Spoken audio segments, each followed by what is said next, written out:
Welcome deer aspirant, welcome back to our channel. আজকে তোমাদের জন্য আমি যে জিকে সিরিজ বা জিএস সিরিজ শুরু করেছিলাম তার কিন্তু ফার্স্ট পার্ট, ঠিক আছে?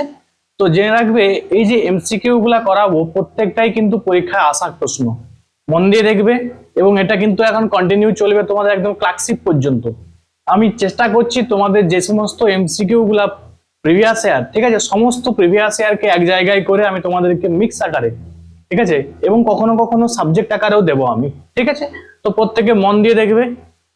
দেখো প্রথমে কোশ্চেন কি আছে এবং তোমরা আমাকে তোমাদের স্কোর কিন্তু শেয়ার করবে যে তোমরা কত নাম্বার তোমাদের হচ্ছে, ঠিক আছে? দেখো প্রথম প্রশ্ন কি আছে? প্রথম প্রশ্ন, সবচেয়ে হালকা গ্যাস কোনটি? তাহলে সব থেকে হালকা গ্যাস কোনটি, প্রথম প্রশ্ন। তো উত্তর কি হবে? উত্তর হবে হাইড্রোজেন, ঠিক আছে? হাইড্রোজেন হচ্ছে সব থেকে হালকা গ্যাস। মনে রাখবে এই অনেকের মনে হতে পারে যে হিলিয়াম কিন্তু সবচেয়ে হালকা গ্যাস নয়। এটা হচ্ছে যদি বলা হয় যে সবচেয়ে হালকা নিষ্ক্রিয় গ্যাস কি, তখন সেখানে কিন্তু উত্তর কি হবে? হিলিয়াম। এটা কোথায় ব্যবহার করা হয়? মনে রাখবে গ্যাস বেলুনে ইউজ করা হয়, ঠিক আছে? গ্যাস বেলুনে, খুব পরে কিন্তু এটা, হ্যাঁ, যে গ্যাস বেলুন ইউজ করা হয়। এবং মনে রাখবে এই যে হিলিয়াম গ্যাসকে দেখবে গভীর সমুদ্রে কিন্তু এই হিলিয়াম গ্যাস ব্যবহার করে, ঠিক আছে? এটাও কিন্তু পরীক্ষায় আসা প্রশ্ন, বোঝা গেল? আচ্ছা, তারপরে দেখো অক্সিজেন থেকে কি পরীক্ষায় আসে? যে অক্সিজেন গ্যাস কে আবিষ্কার করেছিলেন? তাহলে মনে রাখবে বিজ্ঞানী প্রিস্টলি। বিজ্ঞানী কি? প্রিস্টলি। হচ্ছে অক্সিজেন গ্যাস আবিষ্কার করেছিলেন, ঠিক আছে? আচ্ছা, নাইট্রোজেন, এবং মনে রাখবে নাইট্রোজেন এবং আর্গন এই দুটো গ্যাস, ঠিক আছে, কোথায় থাকে? মনে রাখবে ইলেকট্রিক বাল্বে। তাহলে ইলেকট্রিক বাল্বে কি গ্যাস থাকে? নাইট্রোজেন গ্যাস এবং হচ্ছে ইলেকট্রিক বাল্ব। কি কি গ্যাস? নাইট্রোজেন গ্যাস এবং আর্গন গ্যাস। আর্গনটা কি? মনে রাখবে মোস্ট অ্যাবান্ডেন্ট, মানে সব থেকে বেশি নিষ্ক্রিয় গ্যাস। সব বায়ুমণ্ডলের মধ্যে সব থেকে বেশি নিষ্ক্রিয় গ্যাস কোনটা আছে? সেটা কিন্তু আর্গন আছে। ক্লিয়ার? আচ্ছা, মনে রাখবে হাইড্রোজেন এবং হিলিয়াম এই দুটো গ্যাস, হাইড্রোজেন গ্যাস এবং হিলিয়াম গ্যাস,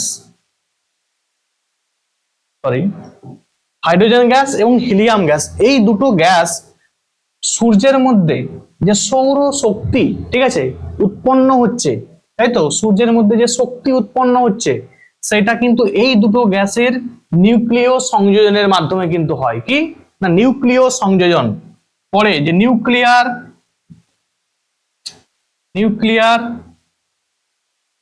ফিউশন, ঠিক আছে, ফিউশন। মনে রাখবে সানের মধ্যে উৎপন্ন হচ্ছে সান। দেখো সানের মধ্যে এখানে কি আছে? ইউ, এখানেও কিন্তু ইউ, দেখতে পেয়েছো? তাহলে কিন্তু পরীক্ষায় আসে যে নিউক্লিয়ার ফিউশন বা নিউক্লিয় সংযোজন কোথায় হয়? মনে রাখবে সেটা কিন্তু সূর্যের মধ্যে যে সৌরশক্তি উৎপন্ন হচ্ছে এবং হাইড্রোজেন বোমা, এই দুটো হয়, ঠিক আছে? আর যদি বলা হয় পারমাণবিক বোমা, তখন কিন্তু নিউক্লিয় বিভাজন হয়ে যাবে, ঠিক আছে? এখান থেকে এইগুলা পড়বে মোটামুটি। এরপরে দেখো নেক্সট কোশ্চেন কি আছে, বলছে which is present in RNA but absent in DNA. তাহলে অ্যাডিনিন, গুয়ানিন, থাইমিন, ইউরাসিল। মনে রাখবে আরএনএ এর মধ্যে উপস্থিত আছে কি? সেটা হচ্ছে ইউরাসিল। দেখো ইউরাসিল কিন্তু আরএনএ তে আছে বাট ডিএনএ তে নেই। একটু বলে দিই আমি তোমাদের। ডিএনএ যদি বলা হয় ডিএনএ এর দ্বিতন্ত্রী গঠন বা ডাবল হেলিক্যাল স্ট্রাকচার কে দিয়েছিলেন? প্রশ্ন আসে এটা কিন্তু, ঠিক আছে? তাহলে হচ্ছে কি ওয়াটসন এবং ক্রিক, বিজ্ঞানী ওয়াটসন এন্ড ক্রিক, ঠিক আছে?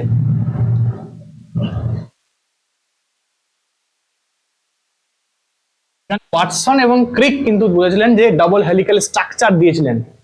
এবারে দেখো ডিএনএ থেকে আরো প্রশ্ন আসে। দেখো ডিএনএ এবং আরএনএ এর এই জিনিসটা আসলে বুঝতে হবে। মনে রাখবে A double bond, T, G triple bond, C. প্রশ্ন হয় যে অ্যাডিনিন এবং থাইমিনের মধ্যে কি ধরনের বন্ধন আছে? ঠিক আছে, হাইড্রোজেন বন্ধন আছে। মনে রাখবে ডাবল। এবং এটা হচ্ছে আমি ডিএনএ এর কথা বলছি, ঠিক আছে? DNA deoxyribonucleic acid. মনে রাখবে এই গুয়ানিন এবং কি সাইটোসিন এদের মধ্যে কিন্তু ট্রিপল বন্ড থাকে, ঠিক আছে। আর মনে রাখবে এই দুটোকে অ্যাডিনিন এবং গুয়ানিন একে বলা হয় পিউরিন, পিউরিন, ঠিক আছে। আর এই দুটোকে কি বলা হয়, এই দুটোকে মনে রাখবে এটাকে বলা হয় পিরিমিডিন। কি বলা হয়?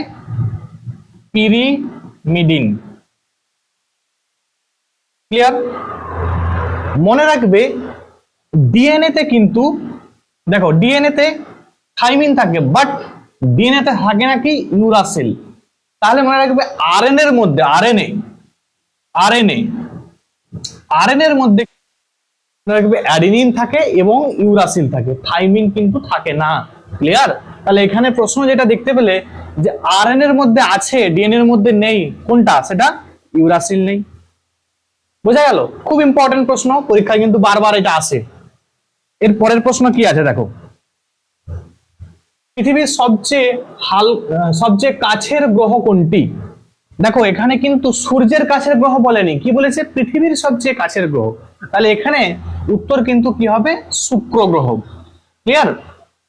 দেখো আমরা জানি যে সান, তাই তো সূর্য, সূর্যের কাছে কিন্তু আছে কি বুধ, তাই তো, তারপরে শুক্র, তারপরে পৃথিবী, এরকম করে চলবে, তাই তো, বুধ শুক্র পৃথিবী মঙ্গল।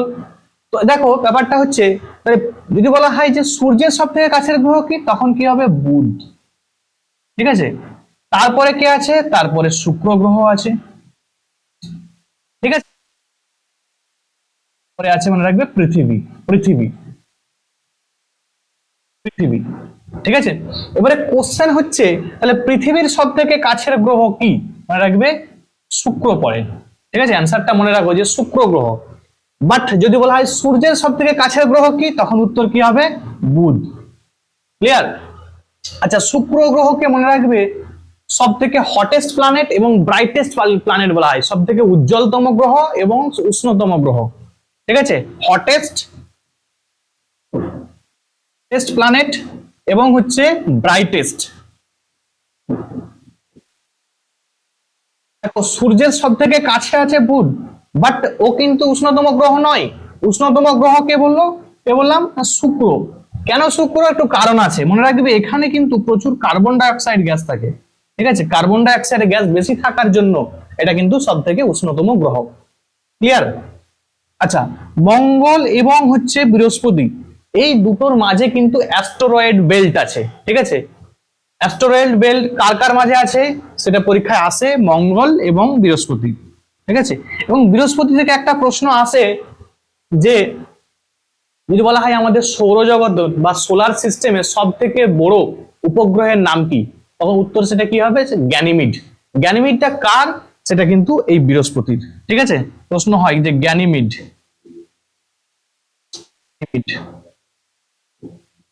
ঠিক আছে। খুব ইম্পর্টেন্ট কোশ্চেন। গ্যানিমিডটা কার উপগ্রহ? বৃহস্পতির, সৌরজগতের সব থেকে বড় উপগ্রহ।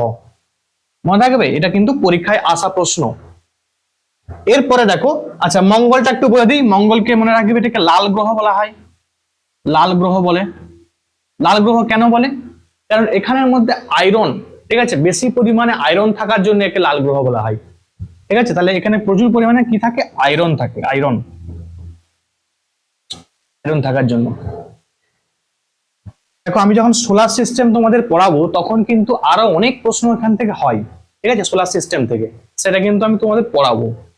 তো আপাতত এই পয়েন্টগুলো জেনে রাখবে।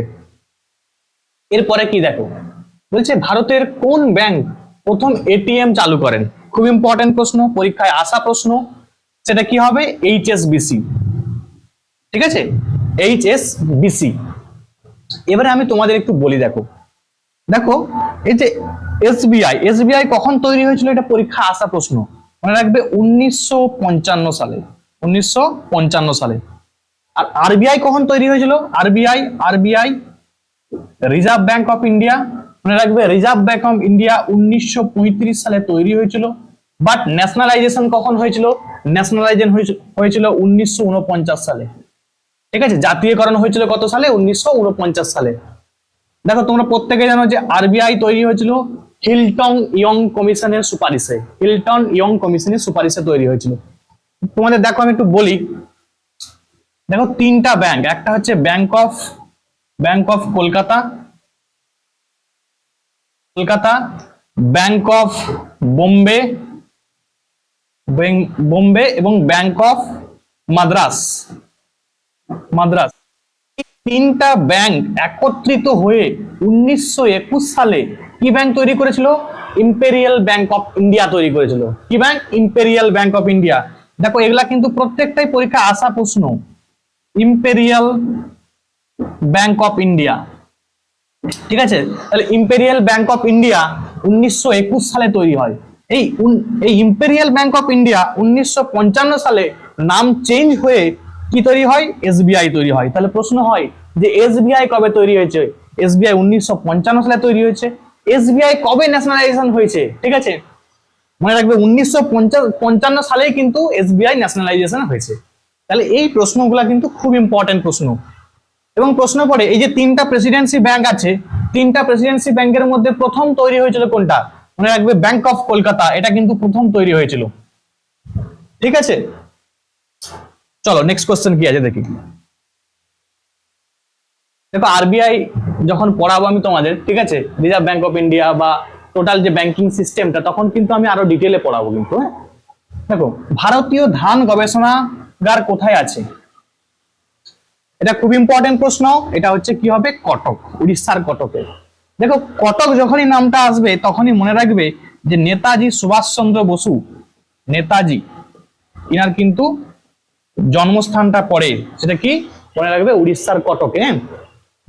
আচ্ছা দিল্লিতে মনে রাখবে আইকার আছে, আইকারের হেডকোয়ার্টার। ঠিক আছে, আইকারটা কত সালে তৈরি হয়েছিল? এটাও ইম্পর্টেন্ট, এটাও পরীক্ষায় আসা প্রশ্ন। 1929 সালে তৈরি হয়েছিল আইকার। এবারে দেখো এই যে ICAR, Indian council of agricultural research, Indian council of agricultural research, এটা কত সালে তৈরি হয়েছিল? 1929 সালে। এটা কিন্তু পরীক্ষায় আসা প্রশ্ন। আচ্ছা দিল্লি, যদি প্রশ্ন হয় যে দিল্লি কোন নদীর তীরে অবস্থিত, ঠিক আছে, মনে রাখবে যমুনা নদীর তীরে অবস্থিত। যমুনা নদীর তীরে অবস্থিত। ক্লিয়ার? পুনে কোন নদীর তীরে অবস্থিত? মুলামুথা, পরীক্ষায় আসা প্রশ্ন, মুলামুথা রিভার। আচ্ছা দেহরাদুনটা একটু জেনে রাখবে যে বন গবেষণা কেন্দ্র আছে, বন গবেষণা কেন্দ্র, বনের ফরেস্ট গবেষণা কেন্দ্র বা বন গবেষণা কেন্দ্র কোথায় আছে? মনে রাখবে সেটা দেহরাদুনে আছে। ক্লিয়ার? তাহলে দেখো কত প্রশ্ন পড়ছে, প্রত্যেকটাই কিন্তু এক্সামে আসা প্রশ্ন। ঠিক আছে, এরপরে কোশ্চেন কি আছে দেখো, বলছে 2023 সালে সাহিত্যের নোবেল বিজয়ী কে? খুব ইম্পর্টেন্ট, জন ফসে। এটা কিন্তু কারেন্ট অ্যাফেয়ার্স, প্রত্যেককে কারেন্ট অ্যাফেয়ার্স পড়তে হবে। এবং নোবেল থেকে দেখবে একটা প্রশ্ন আসেই থাকে। নার্গিস মোহাম্মদী, যেহেতু এখন পর্যন্ত কিন্তু 2024-এর নোবেল দেওয়া হয় না, সুতরাং কিন্তু এগুলা খুব ইম্পর্টেন্ট, ভেরি ইম্পর্টেন্ট এই রিসেন্ট এক্সামের জন্য, বিশেষ করে যে পুলিশ এবং হচ্ছে তোমার ক্লার্কশিপ, মিসলেনিয়াস, এই এক্সামের জন্য খুব ইম্পর্টেন্ট। আচ্ছা নার্গিস মোহাম্মদী কিসে? মনে রাখবে পিস বা শান্তিতে নোবেল পেয়েছিলেন, পিস বা শান্তিতে নোবেল প্রাইজ পেয়েছিলেন। আচ্ছা ক্লোডিয়া গোল্ডিং, মনে রাখবে গোল্ড কথাটা আছে না, তাহলে মনে রাখবে ইকোনমিক্সে পেয়েছিল। গোল্ড মানে মনে রাখার ট্রিক্স আর কি, তুমি নিজে থেকে মনে রাখ। দেখো কি হবে?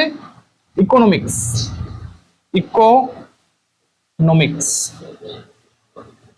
ঠিক আছে, ইকোনমিক্সে নোবেল প্রাইজ পেয়েছিলেন। তাহলে এই যে ইকোনমিক্সে নোবেল, পিসে নোবেল, শান্তিতে নোবেল, খুব ইম্পর্টেন্ট, প্রত্যেকটাই কিন্তু এক্সামে আসে। তাহলে রাখবে যে নোবেল থেকে কিন্তু একটা কোশ্চেন এসেই থাকে। ঠিক আছে, নোবেল থেকে একটা কোশ্চেন, এই যে নোবেল থেকে কিন্তু একটা কোশ্চেন এসেই থাকে, খুব ইম্পর্টেন্ট। ভালো করে প্রত্যেকে নোবেলটা দেখে নেবে, কে কোন 2023 সালে কে কোন ফিল্ডে নোবেল প্রাইজ পেয়েছিল একটু দেখে নেবে প্রত্যেকে। এরপরে 7 নাম্বার কোশ্চেন কি আছে দেখো, who was the first women chief election commissioner of India? তাহলে প্রথম মহিলা ইলেকশন কমিশনার কে? খুব ইম্পর্টেন্ট, মনে রাখবে কি হবে? রামা দেবী। ঠিক আছে, বাট যদি বলা হয় প্রথম ইলেকশন কমিশনার কে হবে, তখন কিন্তু সুকুমার সেন। সুকুমার সেন কিন্তু প্রথম chief election commissioner of India. ঠিক আছে, ফার্স্ট চিফ ইলেকশন কমিশনার। ঠিক আছে, চিফ ইলেকশন কমিশনার। ঠিক আছে। আর যদি বলা হয় প্রথম মহিলা, তখন কিন্তু উত্তর চেঞ্জ, কি হবে? রামা দেবী। খুব ইম্পর্টেন্ট প্রশ্ন, পরীক্ষায় বারবার আসে। এবং মনে রাখবে যে ইলেকশন কমিশন এর কিন্তু আর্টিকেলটা খুব আসে, এবং মনে রাখবে ইলেকশন কমিশনের আর্টিকেলটা হচ্ছে 324। 324 আর্টিকেল। কত নম্বর পার্টে আছে ইলেকশন কমিশনের কথা, কত নম্বর পার্টে বলা আছে? মনে রাখবে পার্ট 15-তে আছে। ঠিক আছে, পার্ট 15-তে আছে। এক্সামে কোশ্চেন আসে যে ইলেকশন কমিশনের টোটাল মেম্বার কতজন আছে। মনে রাখবে 1+2, একজন চিফ আছে। ঠিক আছে, একজন চিফ ইলেকশন কমিশনার আছে, বাকি দুজন আছে। বুঝা গেল? তাহলে একজন চিফ ইলেকশন কমিশনার আছে এবং আরো দুজন আছে, তাহলে টোটাল মিলিয়ে কজন হলো? টোটাল 3 জন। ঠিক আছে, এবং এদেরকে অ্যাপয়েন্ট করে কে? এটাও পরীক্ষায় আসে। মনে রাখবে এদেরকে অ্যাপয়েন্ট করে প্রেসিডেন্ট। ঠিক আছে, প্রেসিডেন্ট।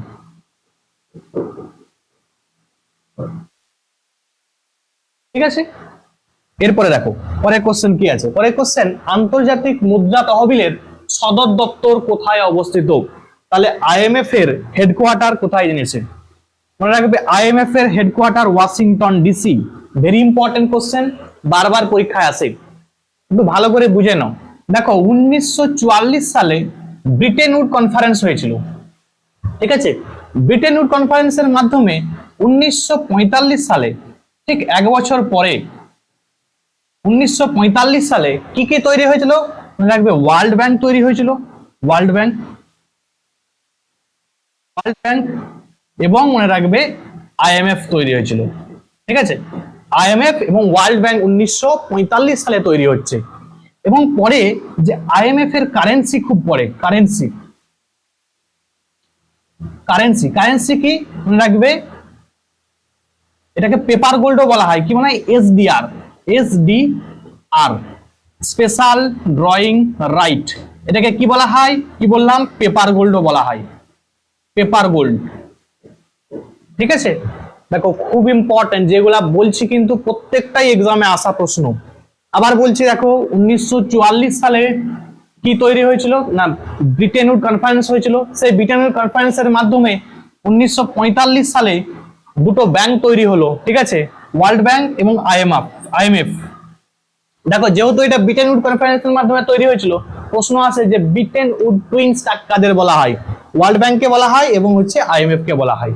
ঠিক আছে, এবং আইএমএফ এর কারেন্সি বলে কি হবে? এসডিআর। এসডিআর বলছে স্পেশাল ড্রয়িং রাইট, এটাকে পেপার গোল্ডও বলা হয়। ঠিক আছে, তাহলে এখান থেকে ইম্পর্টেন্ট কোশ্চেনগুলো কিন্তু প্রত্যেকটা এক্সামে আসে। জেনেভা প্রত্যেকে জানো তোমরা যে ওয়ার্ল্ড ট্রেড অর্গানাইজেশনের হেডকোয়ার্টার। ঠিক আছে, দেখো হেডকোয়ার্টার আরো অনেক আছে, তাহলে আমি কিন্তু আর বলছি না। আচ্ছা, মনে রাখবে ওয়ার্ল্ড ব্যাংকের হেডকোয়ার্টার পরে, ওয়ার্ল্ড ব্যাংকের হেডকোয়ার্টার কিন্তু ওয়াশিংটন ডিসি হবে। এরপরের প্রশ্ন কি আছে দেখো, বলছে গ্রাম পঞ্চায়েত গঠনের কথা কোন আর্টিকেলে বলা আছে? গ্রাম পঞ্চায়েত, তাহলে ভিলেজ পঞ্চায়েত আর্টিকেলে হচ্ছে আর্টিকেল 40-এ বলা আছে। এবং আর্টিকেল 44-এ uniform civil code, uniform civil code, এটাও কিন্তু পরীক্ষায় আসা প্রশ্ন যে ইউনিফর্ম সিভিল কোডের আর্টিকেল কত?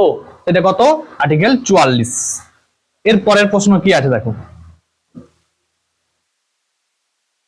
খুব ইম্পর্টেন্ট প্রশ্ন। দেখো এখান থেকে মিসলেনিয়াসে প্রশ্ন আসবেই আসবে। ঠিক আছে, মিসলেনিয়াসে বুকস এন্ড অথর থেকে দেখবে প্রশ্ন আসবেই আসবে। বলছে Harry Potter is the written, Harry Potter is written by, তাহলে কি হবে? মনে রাখবে জেকে রাউলিং। ঠিক আছে, আচ্ছা লিও টলস্টয়ের দুটো বই খুব পরীক্ষায় আসে, কি?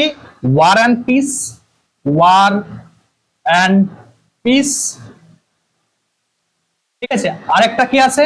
সেটা হচ্ছে আন্না কারেনিনা, আন্না কারেনিনা। এই দুটো বই কিন্তু বারবার পরীক্ষায় আসে লিও টলস্টয়ের।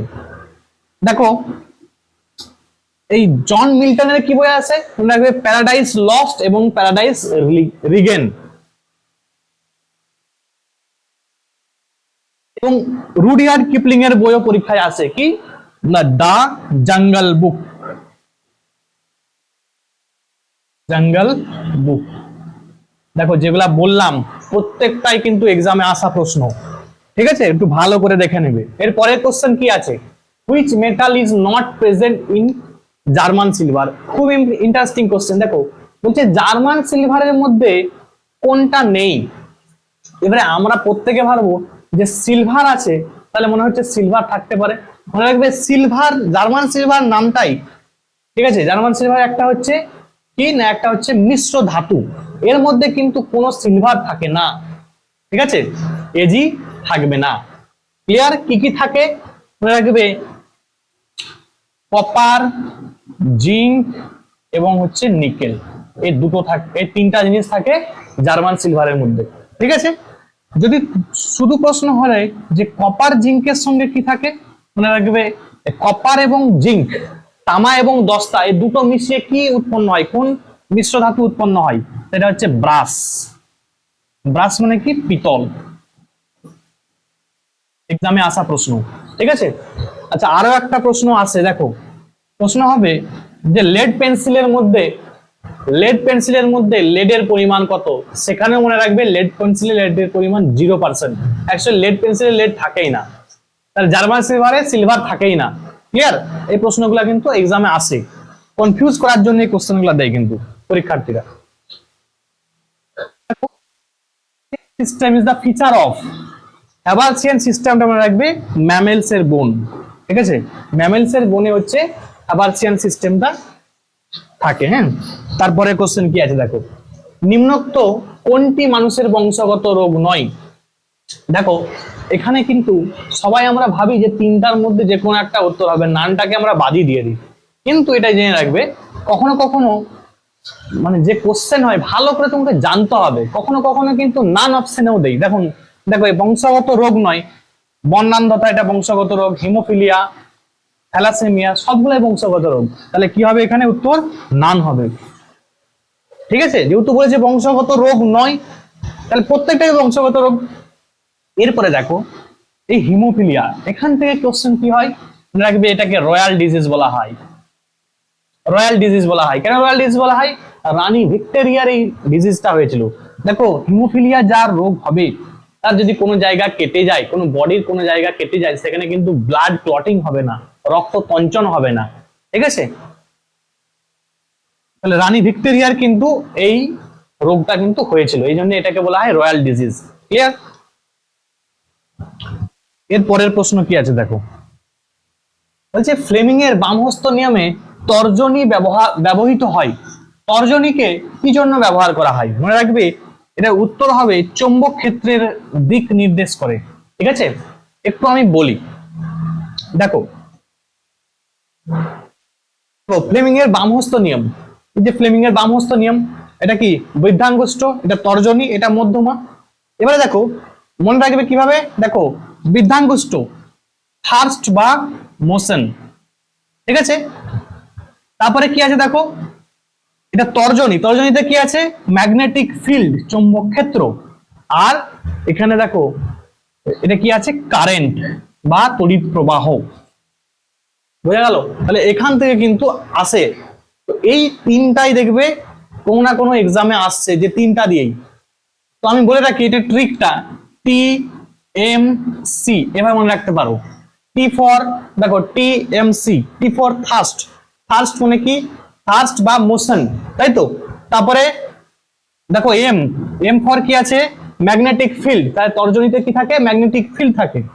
আর এটা দেখো কারেন্ট বা তড়িৎ প্রবাহ, ঠিক আছে, কারেন্ট বা তড়িৎ প্রবাহ, সেটা কোথায়, সেটা হচ্ছে মধ্যমাতে।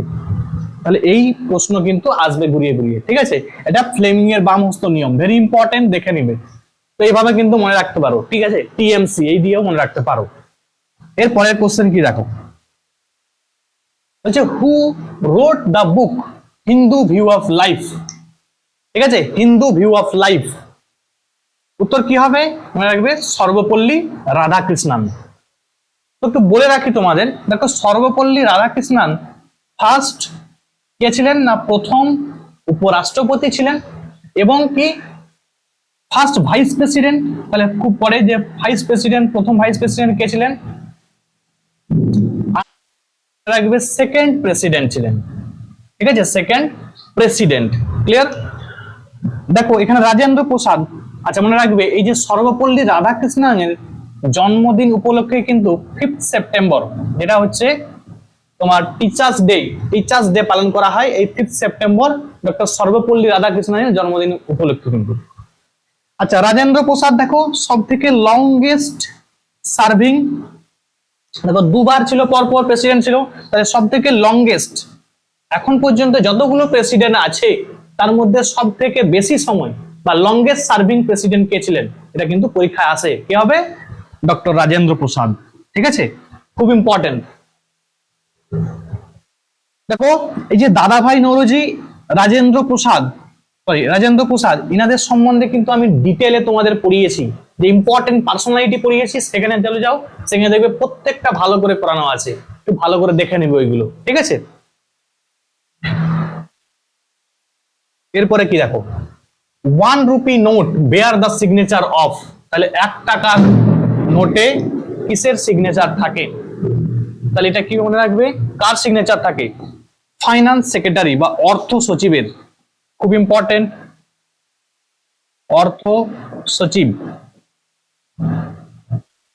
ঠিক আছে, অর্থ সচিবের কিন্তু সিগনেচার থাকে। মনে রাখবে এই আরবিআই এর যে গভর্নর, 1 টাকার নোট বাদ দিয়ে সমস্ত নোটেই কার সিগনেচার থাকে? আরবিআই এর গভর্নরের। ঠিক আছে, তাহলে 1 টাকার নোটে কার থাকে? অর্থ সচিব। ঠিক আছে, দেখো ফাইন্যান্স মিনিস্টার ইনি কিন্তু বাজেট পেশ করেন, তাই তো? বাজেট পেশ করেন। এই রিসেন্ট আমরা দেখলাম যে লোকসভায় বাজেট পেশ করলেন, প্রশ্ন হয় যে বাজেট কে পেশ করেন? কে পেশ করেন? না, ফাইন্যান্স মিনিস্টার। ঠিক আছে, মনে রাখবে আমাদের সংবিধানে কিন্তু কোনো বাজেট শব্দটা নেই, সেখানে কি আছে? Annual financial statement. ঠিক আছে, বাজেট কিন্তু নেই, তার পরিবর্তে কি আছে? Annual financial statement. এবং বাজেটের আর্টিকেলটা খুব পরীক্ষায় পড়ে 112 নম্বর আর্টিকেলে। ঠিক আছে, আর্টিকেল 112, এখানে কিন্তু বাজেটের কথা বলা। হ্যাঁ, তারপরে দেখো এর পরের প্রশ্ন কি আছে, বায়ুমণ্ডলে ওজোন স্তর, বায়ুমণ্ডলে ওজোন স্তর কোথায় থাকে? স্ট্র্যাটোস্ফিয়ারে থাকে। স্ট্র্যাটোস্ফিয়ারে দেখো একদম নিচ থেকে ট্রপোস্ফিয়ার, স্ট্র্যাটোস্ফিয়ার এরকম করে পরপর আছে। তো এখান থেকে যে প্রশ্নগুলো হয় খুব ইম্পর্টেন্ট কিন্তু, আমি তোমাদের একদম দেখো ট্রপোস্ফিয়ার থেকে বলছি। ট্রপোস্ফিয়ার সব থেকে নিচের স্তর। এবারে ট্রপোস্ফিয়ারের মধ্যে একে কি হয়, মানে একে ক্ষুব্ধ মণ্ডল বলা হয়।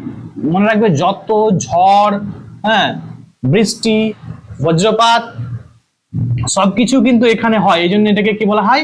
ক্ষুব্ধ মণ্ডল, ক্ষুব্ধ মণ্ডল বলা হয়। এবং মনে রাখবে এখানে কিন্তু জেট স্ট্রিম চলাচল করে, জেট স্ট্রিম। ঠিক আছে, তাহলে প্রশ্ন হয় জেট স্ট্রিম কোথায় চলে? তাহলে কিন্তু ট্রপোস্ফিয়ারের মধ্যে চলে। এবারে দেখো স্ট্র্যাটোস্ফিয়ার, এখানে কিন্তু জেট প্লেন চলে। কেন জেট প্লেন চলে? জেট প্লেন,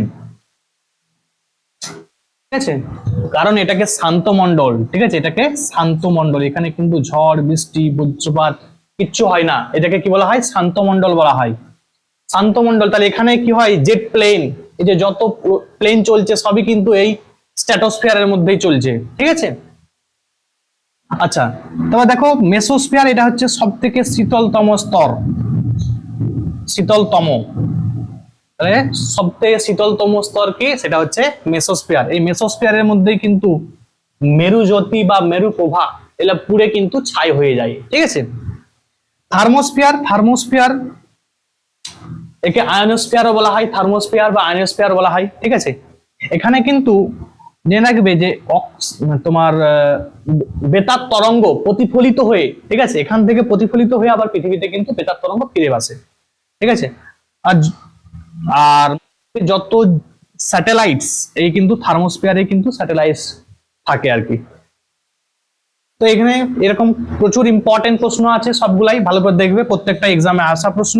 এর পরেরটা দেখো কি আছে, বলছে বিনা প্লেইং মুঘল এম্পরর ওয়াজ, তাহলে বিনা প্লেইং মুঘল এম্পরর কে ছিলেন? আমরা প্রত্যেকে জানি ঔরঙ্গজেব ছিলেন। ঔরঙ্গজেবের নাম পড়ে, খুব ইম্পর্টেন্ট, ঔরঙ্গজেবের নাম কি? আলমগীর। আলমগীর, ঠিক আছে, পরীক্ষায় আসা প্রশ্ন, যে আলমগীর WBCS এসেছিল। আর কি ঔরঙ্গজেবকে এনার মৃত্যু পরে 1707 খ্রিস্টাব্দে ওনার মৃত্যু হয়েছিল। খুব ইম্পর্টেন্ট প্রশ্ন, ঠিক আছে। 1707 খ্রিস্টাব্দে মৃত্যু হচ্ছে। আচ্ছা, জিন্দা পীর বলা হয়, জিন্দা পীর, ঠিক আছে। তাহলে ঔরঙ্গজেব থেকে এই প্রশ্নগুলো আসে, যে আলমগীর ঔরঙ্গজেবকে বলা হয় জিন্দা পীর বলা হয়, ঠিক আছে। 1707 খ্রিস্টাব্দে এনার কিন্তু মৃত্যু হয়েছিল, মৃত্যু সালটা কিন্তু পরীক্ষায় আসে। আচ্ছা, তোমাদের একটু বলে রাখি, যদি বলা হয় গুপ্ত সাম্রাজ্যের, গুপ্ত যুগের খুব ইম্পর্টেন্ট প্রশ্ন, যে গুপ্ত যুগের তোমার বিনা প্লেইং, ভালো বিনা প্লে করতে পারতো কে? মনে রাখবে সমুদ্রগুপ্ত, ঠিক আছে, সমুদ্রগুপ্ত।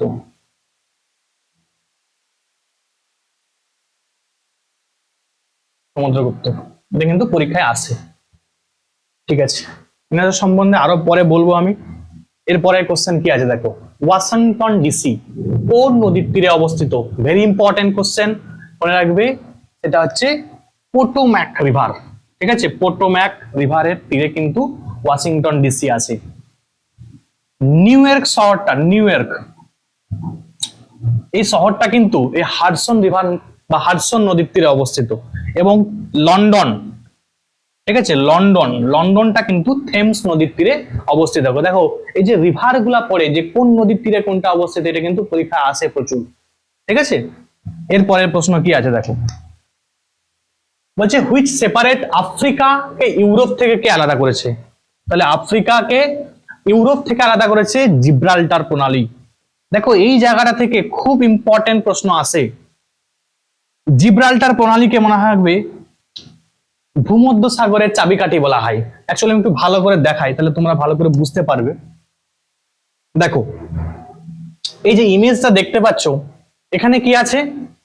আচ্ছা, আমি প্রথমে সুয়েজ ক্যানেলটা একটু দেখাই। দেখো, সরি, দেখো জিব্রাল্টার প্রণালী, জিব্রাল্টার প্রণালী দেখতে পাচ্ছ যে এখানে জিব্রাল্টার প্রণালী আছে। এখানে কি আছে? Atlantic Ocean. আর এখানে কি আছে?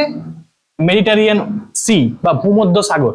তাহলে দেখো, যদি কেউ এন্টার করতে চায় ভূমধ্য সাগরে, তাহলে তাকে জিব্রাল্টার প্রণালী দিয়ে যেতে হচ্ছে। এই জন্য ওকে কি বলা হয়? ভূমধ্য সাগরের চাবিকাঠি বলা হয় কাকে? এই জিব্রাল্টার প্রণালীকে, ঠিক আছে। আচ্ছা, এই যে জিব্রাল্টার প্রণালী, দেখো এখানে কি আছে? আচ্ছা দেখো, এখানে আছে মরক্কো এবং এখানে কোথায় আছে? স্পেন আছে।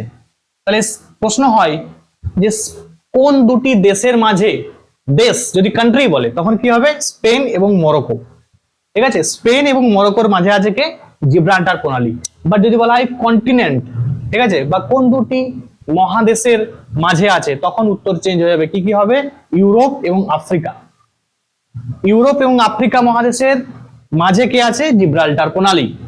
এবং কি আটলান্টিক ওশিয়ান এবং মেডিটেরিয়ান সি এর মাঝে আছে কি? জিব্রাল্টার প্রণালী, ঠিক আছে। তাহলে এখান থেকে কিন্তু এই 3-4 রকমের কোশ্চেন হতে পারে। যদি বলে, আবার বলছি, যদি বলে কান্ট্রি তখন স্পেন এবং মরক্কো, যদি বলা হয় মহাদেশ তখন ইউরোপ এবং কি হবে? আফ্রিকা। আর যদি বলা হয় তোমার আটলান্টিক ওশিয়ান এবং মেডিটেরিয়ান সি, তাহলে এইখানে কিন্তু জিব্রাল্টার প্রণালীটা আছে। এখান থেকে কিন্তু এইভাবে প্রশ্ন আসবে। আচ্ছা দেখো, তারপরে দেখো এখানে দেখাচ্ছিলাম, এখানে কি আছে? সুয়েজ ক্যানেল। এখান থেকে খুব পরীক্ষায় আসে। দেখো একটু আগে আমরা বললাম কি এটা আফ্রিকা, এটা আফ্রিকা। এক মিনিট দাঁড়াও, দেখো এটা কি? এটা আফ্রিকা। এটা কি? এটা হচ্ছে এশিয়া। তাহলে প্রশ্ন হবে এশিয়া এবং আফ্রিকার, যদি বলে সুয়েজ ক্যানেল কার কার মাঝে আছে, তাহলে মনে রাখবে কার কার মাঝে? আফ্রিকা এবং এশিয়ার মাঝে আছে, ঠিক আছে। আফ্রিকা এবং এশিয়ার মাঝে আছে। আর কি আছে? ভূমধ্য সাগর এবং এই লোহিত সাগর এর মাঝে কি আছে? সুয়েজ ক্যানেল, ঠিক আছে। এই সুয়েজ ক্যানেল থেকেও কিন্তু প্রচুর প্রশ্ন এক্সামে আসে। ঠিক আছে, আজকে এখান পর্যন্তই। তোমাদের যদি ভালো লাগে অবশ্যই বন্ধুদের মধ্যে শেয়ার করবে, ঠিক আছে। আজ এখান পর্যন্তই।